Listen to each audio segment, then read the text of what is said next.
All India अनुसूचित जाति जनजाति रेलवे कर्मचारी संगठन के राष्ट्रीय महासचिव अशोक कुमार को यूं तो भारतवर्ष के हजारों संगठनों ने बड़े मंच पर बुलाकर मान सम्मान दिया है। रेलवे संगठन में जमीन की दरी से लेकर कर्मचारियों के भले और उनके उत्थान को आज बड़े बड़े हौदों कार्यालय समस्त जो सुविधा जो कर्मचारी को सब चीजों को देखते हुए पूरे भारतवर्ष में अशोक कुमार जी का नाम मेहनत कठिन परिश्रम को देखते हुए श्री गुरु रविदास विश्व महापित के पदाधिकारियों ने गुरु रविदास रत्न पुरस्कार से सम्मानित किया। International global human right trust विश्व मानव अधिकार संस्था द्वारा अशोक कुमार को डॉक्टरेट की उपाधि से सम्मानित मिलनी चाहिए। उन्हें दिलाने में भरपूर संघर्ष और मेहनत कर उनको दिलाया है। अशोक कुमार ऑल इंडिया अनुसूचित जाति जनजाति रेलवे कर्मचारी संगठन में निरुपरोध और इस बार 9वीं बार राष्ट्रीय महासचिव आज चुनाव लड़ा और भारी मतों से विजयी प्राप्त की कर्मचारियों की लगन और मेहनत अशोक कुमार जी के साथ हमेशा रहती है। इन नवाजा गया लिए जाने इस प्रकार राष्ट्रीय सम्मान पाकर अशोक कुमार जी का क्या कहना है।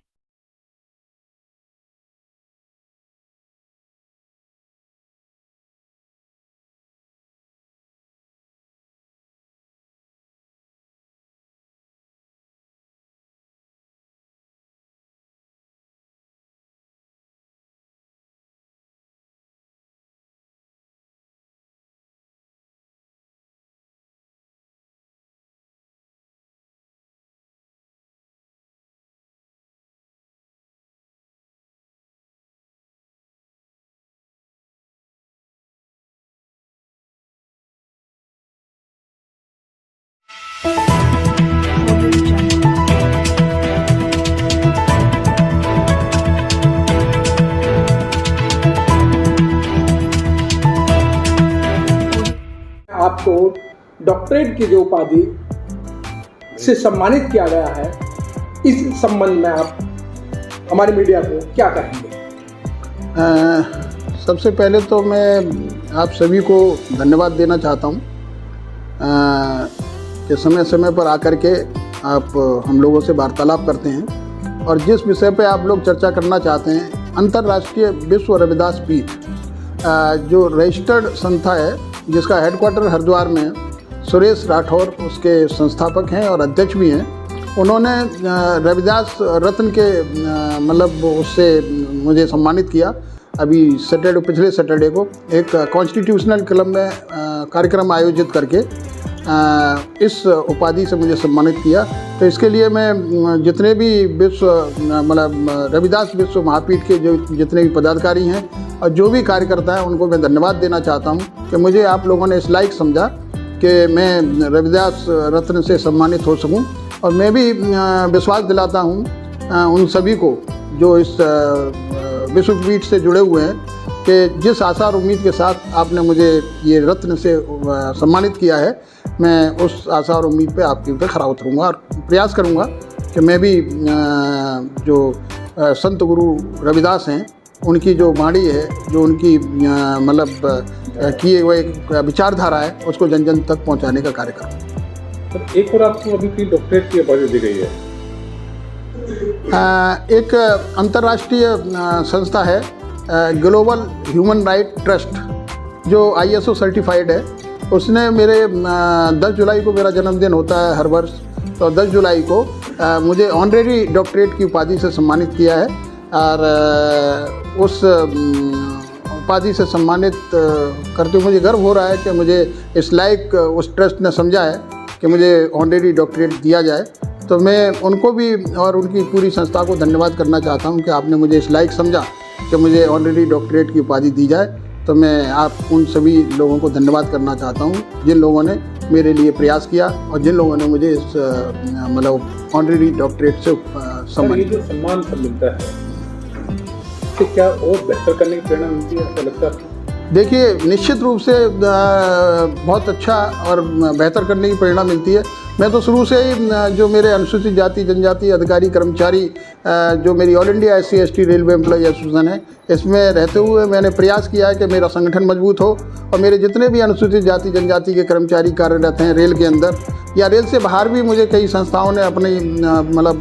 मुझे अपने संगठनों में ले रखा है। तो मैं प्रयास करता हूं कि मैं मान सम्मान की लड़ाई हमेशा लड़ता रहूं और जो हमारे अनुसूचित जाति जनजाति वर्ग के समाज के लोग हैं उनको सम्मान दिला सकूं, ऐसी मेरी इच्छा रहती है। और इस तरीके के जब सम्मान मिलते हैं तो इससे कहीं ना कहीं और ऊर्जा